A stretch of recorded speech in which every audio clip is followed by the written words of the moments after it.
Hola, en el video pasado nos dedicamos a precisar nuestra definición de límites y utilizarla en algunos casos para demostrar ciertos límites simples. La razón por la que esa definición nos importa especialmente no es solo una razón pedagógica, porque captura la noción de cercanía que teníamos desde antes, sino también una razón matemática. Definiciones de este estilo son muy comunes en matemática pura, y eso es más que nada porque nos permiten precisar ideas que a primera impresión resultan muy contraintuitivas. A continuación, lo que haremos será abandonar ligeramente la formalidad y hablar un poco sobre cálculo de límites. Verás, para alguien que estudia cálculo por primera vez es muy común encontrarse entre medio de dos mundos muy distintos. La formalidad absoluta, con epsilon y delta, donde muchas veces un matemático te va a decir que no debes evaluar esta función en el punto por ningún motivo, y el mundo de los ejercicios, donde es común ver a la gente hacer un par de manipulaciones algebraicas y luego, bueno, reemplazar. En momentos así puede que te preguntes qué es lo que está pasando y cómo reconciliar este lado, donde todo tiene sentido matemático, pero no parece servir de mucho para calcular, y este otro lado, donde puedes hacer cálculos, pero siempre con la timidez de que lo que estás haciendo quizá está mal. En este video te mostraremos el puente que nos interesaría tender entre estos dos mundos. Ojalá de una forma que aterrice este mundo un poco platónico y justifique este otro mundo un poco aparentemente informal.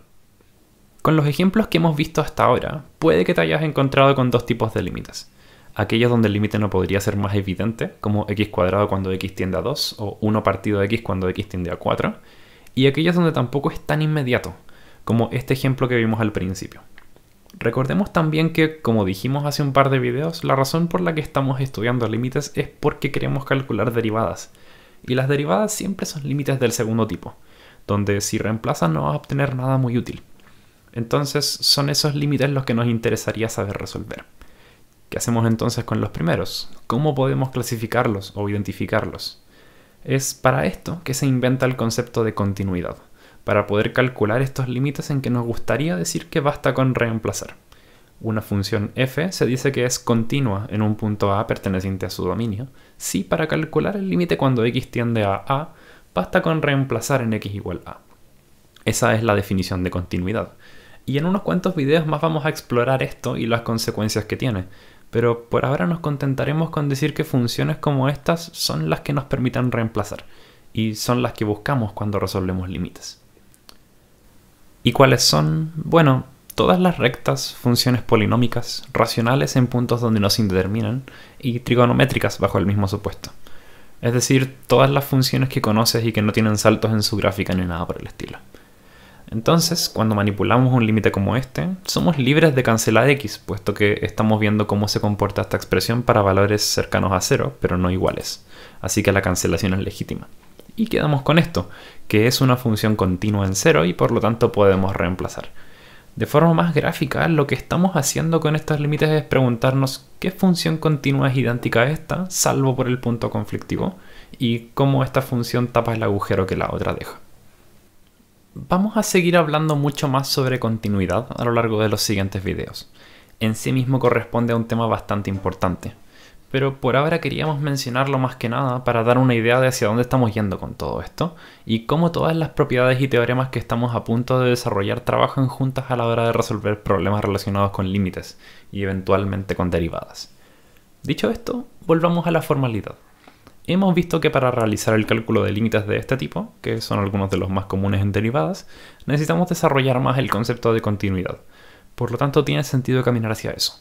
Y para ello vamos a partir construyendo desde la definición que tenemos de límites. Vamos a explorar algunas propiedades y a lo largo de los siguientes videos nos dedicaremos a ver cómo todo esto se relaciona con continuidad. Partamos por enunciar algunas propiedades importantes, que nos dicen cómo se relacionan los límites con las operaciones básicas de las funciones. A esto le llamaremos álgebra de límites. Supongamos que tenemos dos funciones, f y g, y que el límite de ambas cuando x tiende a un x0 existe.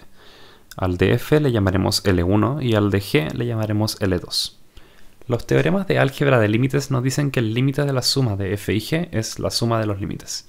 El límite de la resta es la resta de los límites, el límite del producto es el producto de los límites, y si adicionalmente g tiende a algo distinto de 0, entonces el límite del cociente entre f y g es el cociente de los límites. Por último, si ponderamos f por una constante cualquiera, entonces el límite de esta nueva función es simplemente la constante multiplicada por el límite de f.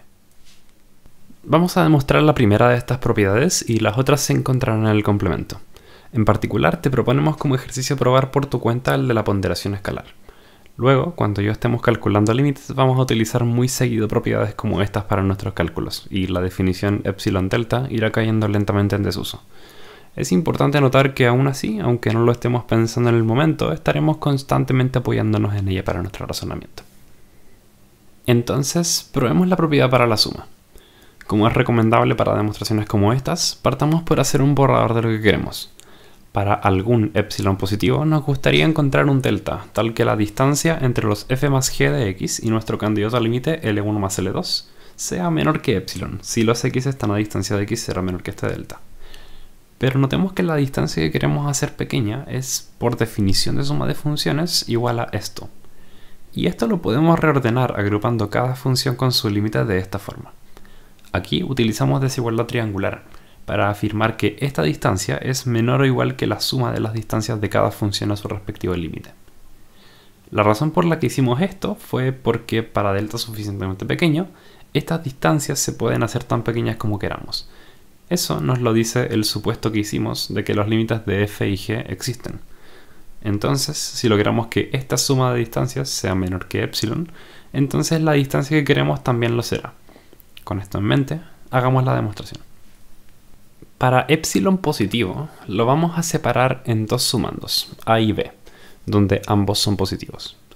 Esto siempre lo podemos hacer de muchas formas, como por ejemplo epsilon medios más epsilon medios, que es la típica, o epsilon tercios más 2 epsilon tercios. Pero para intenciones pedagógicas lo vamos a dejar como a y b con la tranquilidad de que esto siempre es posible. Bueno, como ambos son positivos, utilizando la hipótesis de que los límites de f y g existen, tenemos dos cosas. Tenemos garantizado un delta 1 que asegura que la distancia entre f de x y L1 es menor a para los x a distancia de x0 menor que delta 1, y un delta 2 que asegura que la distancia entre g de x y L2 es menor que b para los x a distancia de x0 menor que delta 2. Con esto podemos tomar delta de nuestro problema como el mínimo entre estos dos, ya que si x se encuentra a menos que esta distancia de x0, cumple con ambas condiciones y por lo tanto estas dos desigualdades se cumplen.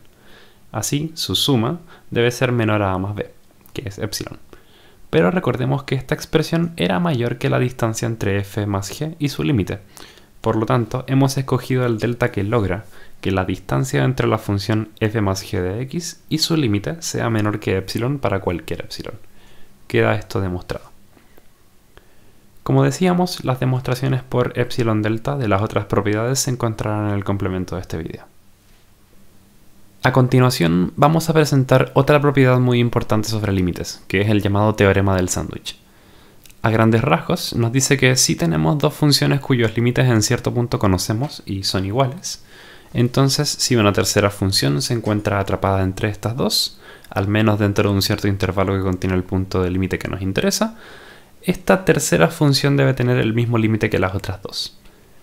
En un lenguaje un poco más matemático, sean f, g y h tres funciones definidas en una vecindad cercana al punto x0, en que se cumple que g de x es menor o igual a h de x, que a su vez es menor o igual a f de x. Así, si los límites cuando x tiende a x0 de f y g existen y son iguales, entonces el de h también existe y es el mismo. Demostrar esto es semejante al límite de la suma que probamos hace un momento, y no nos interesa tanto, nos interesa más utilizarlo, razón por la cual la demostración va a quedar en el complemento. Algo que sí vamos a hacer con este teorema es utilizarlo para demostrar un límite que no es tan simple de calcular. Si has tomado un curso de física, en especial uno que trata sobre movimiento armónico u oscilaciones en general, puede ser que te hayas encontrado en una situación en que la función seno, por a, b o c motivo, tiene un comportamiento demasiado complejo para lograr comprender el problema que queremos estudiar. Y te gustaría obtener una forma de aproximarla con algo más, digamos, sencillo, con la esperanza de que la solución que obtengas para ese problema simplificado pueda servir como aproximación para la solución del problema original. Pero seno de x vista de manera global es una función bastante diferente a las rectas y polinomios con las que nos encantaría trabajar. Pero si nos limitamos a valores lo suficientemente cercanos a 0, que tal vez es una aproximación válida para el problema, ahora sí se parece a lo que conocemos, una recta. Es más, la recta y igual x para ser exactos. De modo que si reemplazamos en nuestro problema seno de x por simplemente x, quizá ahora es más fácil de resolver. Este tema de aproximar funciones para resolver problemas complejos es todo un capítulo en el cálculo diferencial, y uno que sin duda planeamos explorar más adelante. Pero este caso particular es uno que nos lleva en esa dirección. Vamos a demostrar que seno de x se aproxima a x para valores cercanos a 0. O equivalentemente, que el límite cuando x tiende a 0 de su cociente es 1. Hagamos la demostración. Existen métodos puramente algebraicos, pero la forma más ilustrativa de mostrar esto es mediante geometría. Por lo tanto, vamos a tomar ese camino. Miremos este trozo de círculo unitario, donde aquí hay un ángulo x que nos gustaría hacer tender a 0. Consideraremos tres áreas, que serán las del sector circular, la del triángulo pequeño contenido en él, y la del triángulo grande que lo contiene. Notemos que estas tres áreas cambian dependiendo de si x es grande o pequeño, pero siempre manteniendo este orden. Mediante geometría podemos calcular cada una de ellas. Para el triángulo pequeño, recordemos que por construcción este lado mide seno de x y este otro mide coseno de x, por lo tanto el área del triángulo, base por altura medios, es igual a 1 medio de seno de x por coseno de x.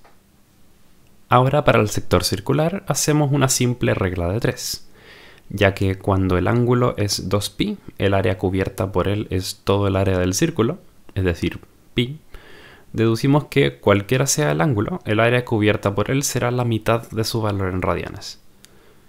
Finalmente, para el triángulo grande podemos utilizar semejanza con el pequeño. Notarás que este lado, que mide coseno de x en el triángulo pequeño, vale 1 en el grande. Por lo tanto, los lados del triángulo pequeño están siendo multiplicados por 1 partido por coseno de x para obtener sus correspondientes medidas en el grande. Nos interesaría obtener este, por lo tanto, todo lo que tenemos que hacer es multiplicar este que vale seno de x por 1 partido coseno de x. Y obtenemos su medida, que por definición es tangente de x. Con esto podemos calcular el área. Obtenemos 1, que es la base, por tangente de x, que es la altura, partido por 2. Entonces, volviendo a la desigualdad para las áreas, tenemos esto. ¿Qué hacemos con esto? Nos gustaría obtener el límite que buscamos, por lo tanto, lo primero que hacemos es multiplicar por 2. Luego dividimos por seno de x y finalmente tomamos el recíproco de ambos lados, recordando que hacer eso invierte el orden. Como resultado, obtenemos que la función seno de x partido por x está encerrada entre coseno de x y su recíproco. Resultado que se aprecia mejor si miramos los gráficos de las tres funciones. Por lo tanto, ya que estas dos funciones tienden a 1 cuando x tiende a 0, deducimos que, por teorema del sándwich, seno de x partido por x no tiene otra opción, y debe tender a 1 también. Con esto, queda demostrado nuestro primer y más importante límite trigonométrico. En este punto, hemos respondido a una pregunta que antes de entrar a estudiar límites no era tan obvia como esta o esta otra. Nos vemos en el siguiente video para seguir construyendo sobre lo que acabamos de hacer.